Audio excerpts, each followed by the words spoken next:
کے ابواب میں سے ایک حدیث پاک کا میں انتخاب کرتا ہوں، پھر اخیر میں دو تین باتیں اس دور جدید میں جو کچھ چل رہی ہیں، ہندوستان نہیں بلکہ پوری دنیا کے مفکر، پوری دنیا کے دانشور، پوری دنیا کے ایکسپرٹ ہمارے نبی کی عظمت کے تعلق سے کیا کہہ رہے ہیں، وہ ساری باتیں بس آدھا گھنٹہ سے لے کے ایک گھنٹے کے اندر میں آپ سے کہہ کے گزر جانا چاہتا ہوں۔ اس کے بعد آپ ہوں گے اور پھر اسد بھائی ہوں گے اور آپ کی مجلس ہوگی۔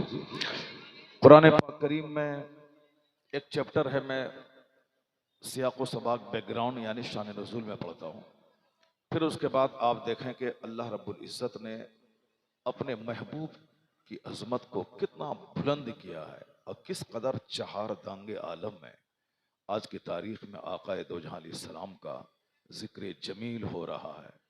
ایک طرف دشمنی کرنے والوں کی دشمنی ہے اور دوسری طرف سرکار دو جہاں علیہ السلام پر ایمان لانے والوں کی ایک لمبی قطار موجود ہے۔ کوئی دن ایسا نہیں گزرتا جس دن دنیا کا کوئی ایکسپرٹ، کوئی انجینئر، کوئی سائنٹسٹ کلمہ پڑھ کے مصطفیٰ کی غلامی میں نہ داخل ہوتا ہو۔ میڈیا کا ایک پروپیگنڈا ہے کہ اسلام خطرے میں ہے اور مسلمان خطرے میں ہے، صرف ایک پروپیگنڈا ہے۔ باقی سچی بات یہی ہے کہ خاموش انقلاب پوری دنیا میں آ گیا ہے کہ آنے والے چند سالوں کے بعد کوئی کچا گھر اور کوئی پکا گھر نہیں بچے گا جہاں اسلام کا کلمہ داخل نہ ہو جائے۔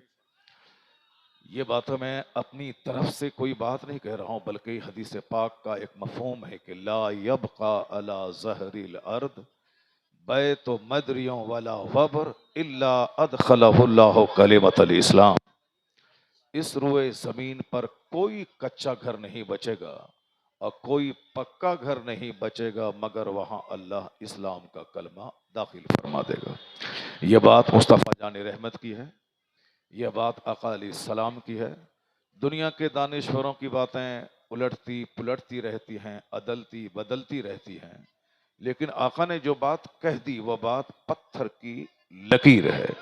آقا علیہ السلام نے میدان بدر میں آپ نے کہا تھا کہ اس جگہ فلاں مشرک گرے گا، اس جگہ فلاں کافر مرے گا۔ وہی ہوا، پوری طاقت و توانائی کے ساتھ اس کافر نے کوشش کی میں مصطفیٰ کی بات کو جھوٹی ثابت کر دوں اور میں وہاں سے ایک بالشت آگے بڑھ جاؤں، لیکن آج تک موجود ہے اسلامی کی ہسٹری میں کافروں کی ہزار کوششوں کے باوجود ایک انچ کافر اپنی جگہ سے ہٹ نہیں سکا۔ جہاں حضور نے لکیر کھینچ دی تھی کہ یہاں فلاں کافر مرے گا، اسی جگہ مرا۔ اور یہ اس بات کی دلیل ہے کہ حضور نے جو کہہ دیا ہے وہ پتھر کی لکیر ہے، چاہے سورج پچھم سے نکل جائے یا چاند اگنا بند کر دے یا آسمان زمین پہ ٹوٹ پڑے، کچھ بھی ہو، مگر حضور نے جو بات کہی ہے وہ بات بالکل سچ ہے۔ اس میں کوئی تبدیلی نہ آج 1400 سال کے اندر ہوئی ہے اور نہ ہی ہو سکتی ہے۔ تو آقا نے جو کچھ کہا وہ آپ نے سنا۔ آنے والا وقت مذہب اسلام کا ہے، آنے والا وقت مذہب اسلام کے فالوورز کا ہے۔ پوری دنیا میں کوئی ایسا خطہ نہیں بچے گا جہاں مذہب اسلام کا کلمہ داخل نہ ہو جائے۔ وقتی آندھی ہے، یہ وقتی طوفان ہے، یہ عارضی مصیبت ہے۔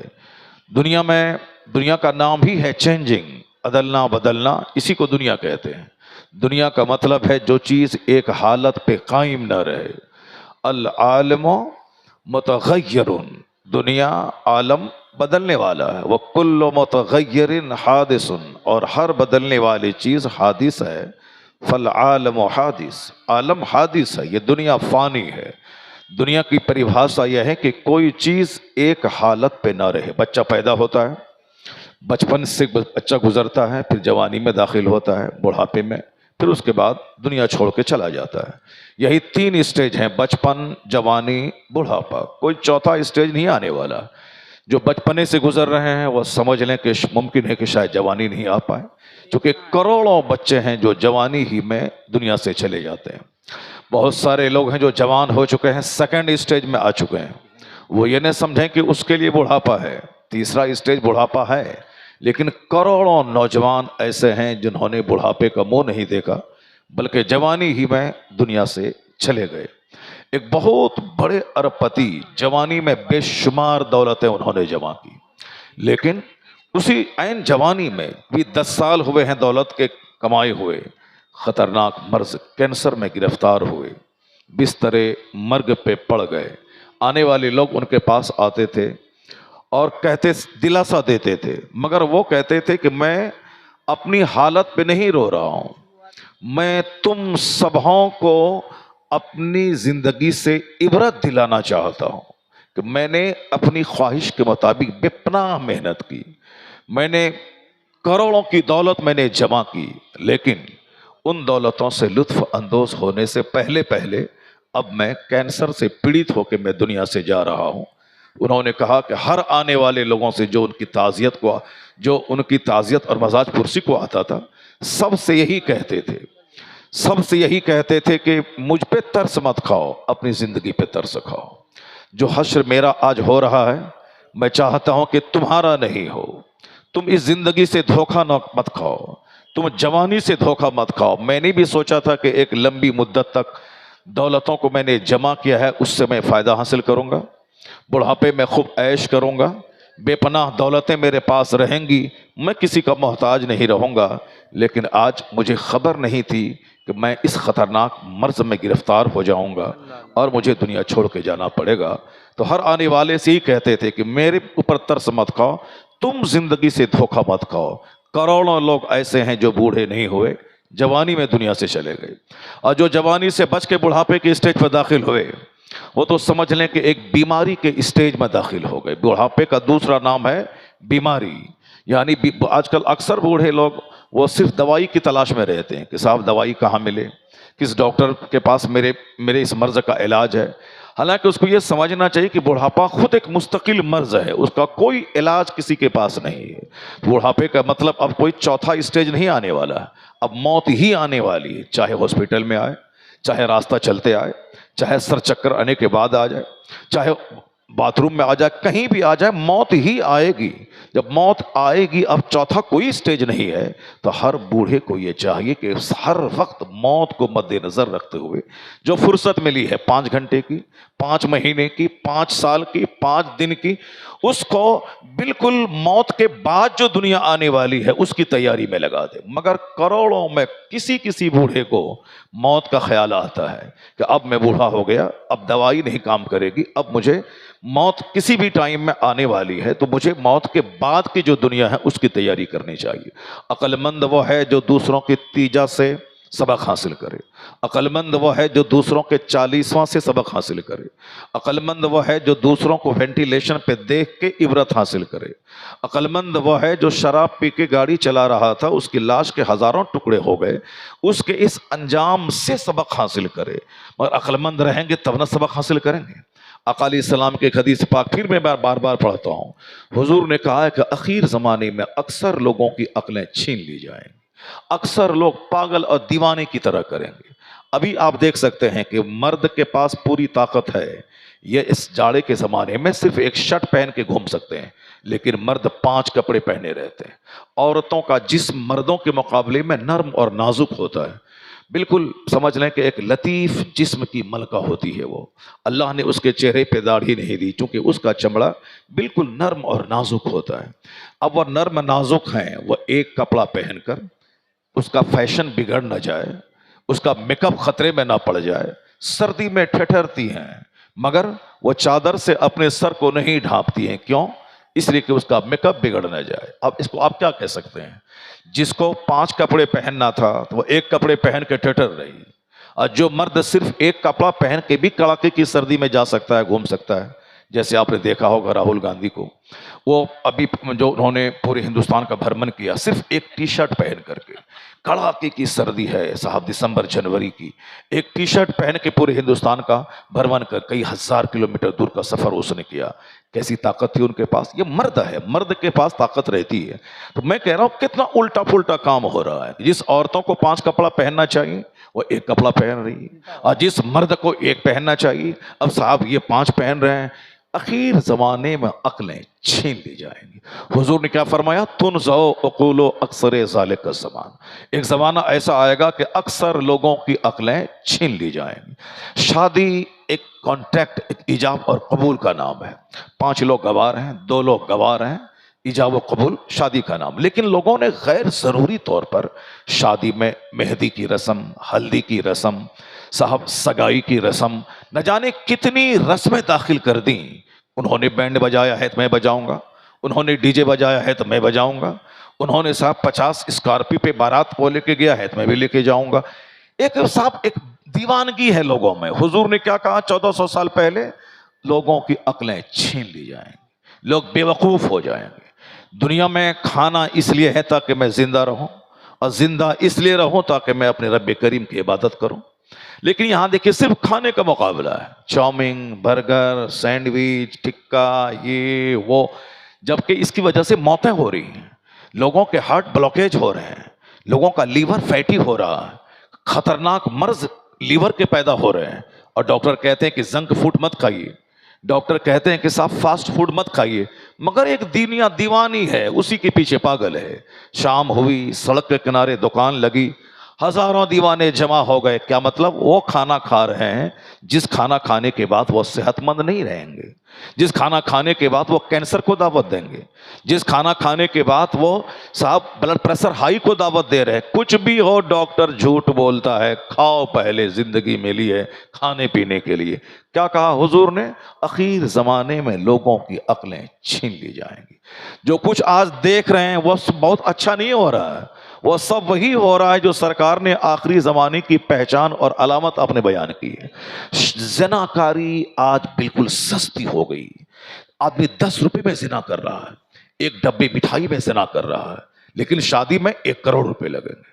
جبکہ حضور نے شادی کو اتنا سمپل بنایا تھا کہ صرف 2 گواہ کے سامنے ایجاب قبول ہو جائے، بھیڑ لگانے کی ضرورت نہیں ہے۔ رات میں نکاح طے ہو، رات میں ایجاب قبول ہو جائے، دن میں رشتہ طے ہو، دن میں ایجاب قبول ہو جائے، دن میں ایجاب قبول ہو جائے۔ صرف 2 لوگ گوار ہیں، 4 لوگ موجود رہیں، نکاح ہو، پرانے کپڑے میں نکاح ہو جائے گا، بغیر کسی باراتی کو کھانا کھلائے نکاح ہو جائے گا۔ لیکن اب دیکھ لیں صاحب، جب تک کپڑا خریدنے کا پیسہ نہ ہو نکاح نہیں ہوگا، جب تک صاحب مہندی کی رسم کے کپڑے نہیں جائیں تب تک صاحب شادی نہیں ہوگی، جب تک لڑکی کو نوکری نہیں ملے تب تک شادی نہیں ہوگی، جب تک لڑکے کو نوکری نہیں ملے تب تک شادی نہیں ہوگی، لڑکے کو نوکری ملے گی تب شادی ہوگی۔ شادی کی عمر ہے 18 سے 20 سال، اب شادی نوکری ملے گی اس کو 38 سال میں، شادی ہوگی 40 سال میں، یعنی اب وہ بڑھاپے کے قریب شادی کرنے جا رہا ہے۔ اس 20 سال کے اندر میں اگر لڑکے سے خطا ہو گئی،